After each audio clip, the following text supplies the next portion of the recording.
Alors les frères, si vous cherchez un sujet de dissertation pour le bac, je peux vous en donner un très facilement. Le sujet, ça serait comment ça se fait que des joueurs africains qui jouent en Europe, ils arrivent à performer, que toutes les semaines, on a un nouveau joueur africain qui performe en Europe, dans les grands championnats européens, dans les grands clubs européens, mais que ces mêmes joueurs-là, une fois qu'ils arrivent à la fin de leur carrière, tu vois qu'ils n'arrivent pas à trouver du travail en tant qu'entraîneur, ou en tout cas un travail de qualité, ou un travail et un poste de renommée en tant qu'entraîneur. Et je vous pose la question. Les gars, je pense que pour ça, c'est même plus un sujet de dissertation qu'il faudrait faire. C'est plus un sujet de dissertation pour le bac qu'il faudrait faire. Je pense qu'il faudrait faire une étude et carrément un doctorat sur ça, les gars. Parce que c'est un des plus gros mystères, entre guillemets, du football. Et je dis mystère entre guillemets, parce qu'on sait très bien c'est quoi les raisons, les frères. Alors vous allez me dire encore une fois, on va se victimiser, vous allez me dire encore une fois, on va crier au complot et tout ça. Mais les frères, c'est la vérité. Comment on peut expliquer qu'aujourd'hui, certaines légendes du football africain, et quand je parle de légendes, je parle même pas forcément que du football africain, mais de légendes du football de manière générale, qui sont d'origine africaine, et on peut citer des Yaya Touré par exemple, on peut citer des Drogba, des Eto'o, on peut encore aussi citer plein d'autres les gars. Ce genre de légendes du football africain, et de légendes du football tout court, qui ont arrêté leur carrière, et que aujourd'hui, tu vois qu'ils ont du mal à trouver... Ils ont du mal à se faire une carrière en tant qu'entraîneur. Un gars comme Yaya Touré, qui aujourd'hui c'est peut-être une référence à son poste aujourd'hui. Si tu parles de la Première Ligue, l'un des meilleurs milieux de terrain de l'histoire de la Première Ligue, t'es obligé de citer Yaya Touré, qui en fait partie largement. C'est clairement une légende du football africain, c'est clairement une légende du football tout court, et je vous dis, en termes de QI football aussi, je pense que c'est une référence, que ce soit sur le continent africain ou même de manière générale.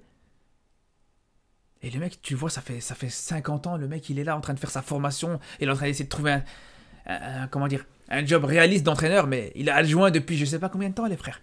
Ça fait des années que le mec, il est adjoint. Donc au bout d'un moment, c'est là où j'arrive pas à comprendre. Comment c'est possible que ces joueurs-là ont autant de mal à trouver des carrières? Vous allez me dire qu'il y a Touré, par exemple, a pas l'étoffe pour entraîner certains clubs de Ligue 1, qu'il n'a pas l'étoffe pour entraîner et être entraîneur principal de certaines équipes de Première Ligue. Mais quand on voit certains Européens, certains coachs vraiment médiocres qui entraînent les équipes européennes depuis des années, les frères, mais je vous dis la vérité, hein, Yaya Touré pourrait largement avoir sa chance. Mais le pire, c'est que c'est ça, c'est que même sa chance, même avoir ne serait-ce qu'une seule chance, il l'a jamais eu, les gars. Et ça...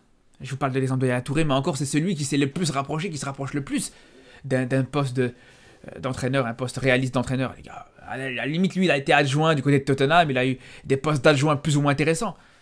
Mais de manière générale, quand on voit l'ensemble des joueurs africains qui ont pris leur retraite en tant que footballeurs, juste derrière, ils ont énormément de mal à trouver des postes en tant qu'entraîneur. Carrément, il y en a beaucoup qui ont même abandonné l'idée. Malheureusement, il y en a beaucoup qui savent qu'aujourd'hui, vaut mieux qu'ils aillent chercher ailleurs. Vaut mieux qu'ils se reconvertissent différemment. Tout simplement, les gars. Et c'est ça, c'est dommage.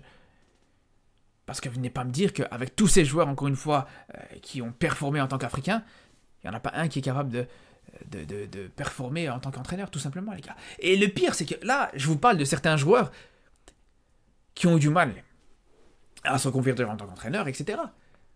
Mais on peut même parler de certains entraîneurs qui ont prouvé en Afrique, tout simplement, les gars, qui ont leur chance sur le continent africain, mais qui juste derrière, ils ont eu toutes les portes qui se sont fermées.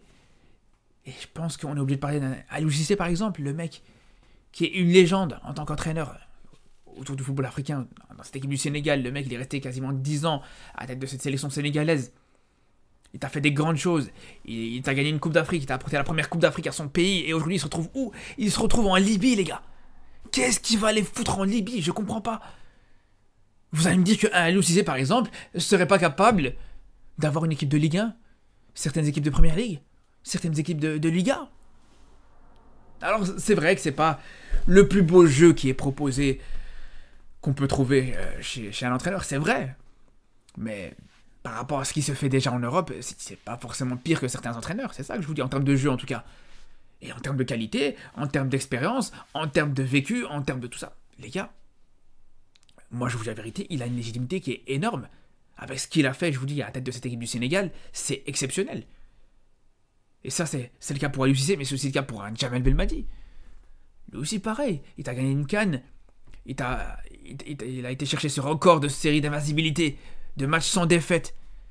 Le record africain, s'est rapproché même du record mondial, juste derrière l'Italie.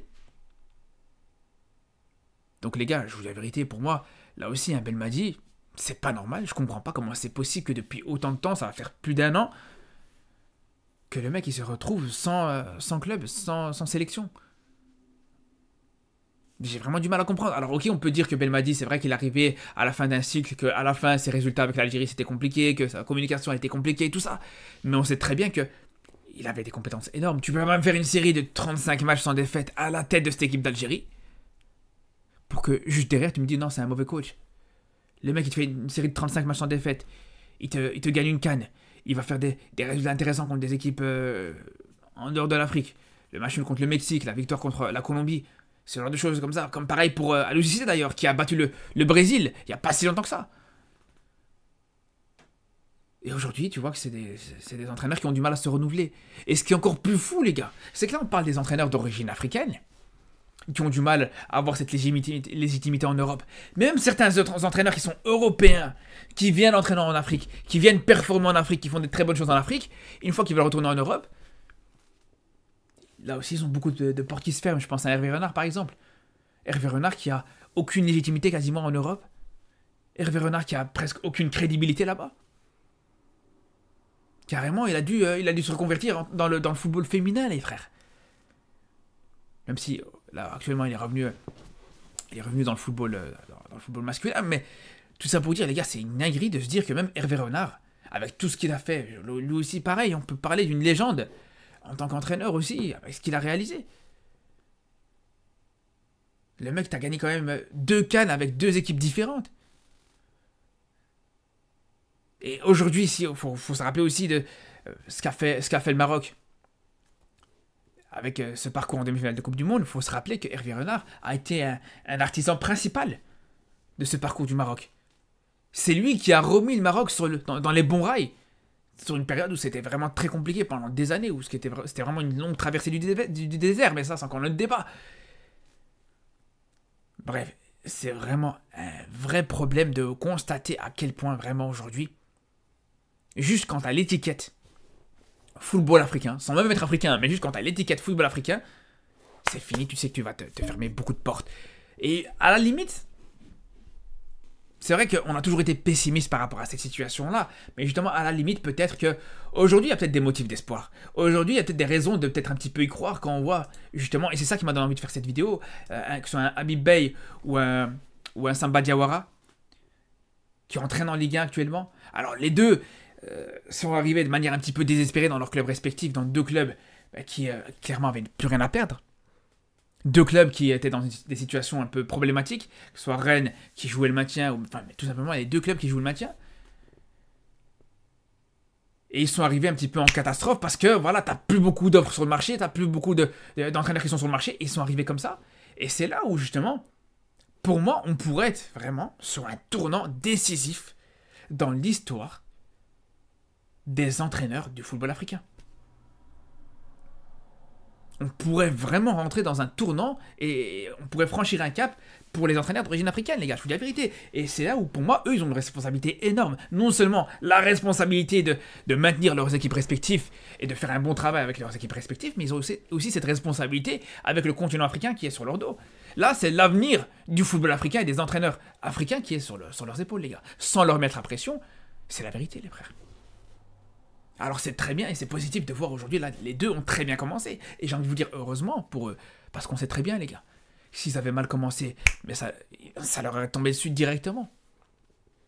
Là où tu sais très bien qu'un Français, un Brésilien, un Italien ou n'importe quelle autre origine qui n'est pas forcément africaine, le mec, voilà, ça va lui laisser beaucoup plus de crédit, il aura plus de chance. S'il se rate, ça va dire ouais, c'est pas grave, il a besoin de cette période d'adaptation, mais quand t'es africain, même cette période d'adaptation qui est normale pour tous les entraîneurs, tu l'auras pas forcément. Et c'est là où justement, aujourd'hui, quand on voit ce qu'ils font actuellement, on peut que respecter. Un Habib Beye qui est sur sur déjà 3 victoires en 4 matchs, si je dis pas de bêtises. Un Samba Diawara qui a qualifié cette équipe de Reims en demi-finale de Coupe de France, c'est énorme, les gars. C'est d'ailleurs la première fois dans l'histoire des 5 grands championnats européens que tu as eu l'occasion de voir justement 2 entraîneurs d'origine africaine qui s'affrontent l'un contre l'autre en Ligue 1. C'est déjà énorme de voir ça. Maintenant, je peux vous dire que c'est que le début. Maintenant, c'est à eux de confirmer. Maintenant, ils devront absolument confirmer, comme je vous dis. Et je vous dis, l'avenir des entraîneurs d'origine africaine, elle dépend énormément de ce qu'ils vont faire là actuellement dans leur club respectif. Comme ça, vous savez, les gars. Et ça, personnellement, je vais suivre ça de très très près, les gars. Et peut-être à la fin de la saison, on se retrouvera peut-être pour faire un petit bilan de ces 2 entraîneurs-là et de ce qu'ils ont pu réaliser dans leur club respectif. Sur ce, les frères, on se dit à très vite pour reparler du football africain et du football européen comme d'habitude. Et surtout d'ici là, prenez soin de vous.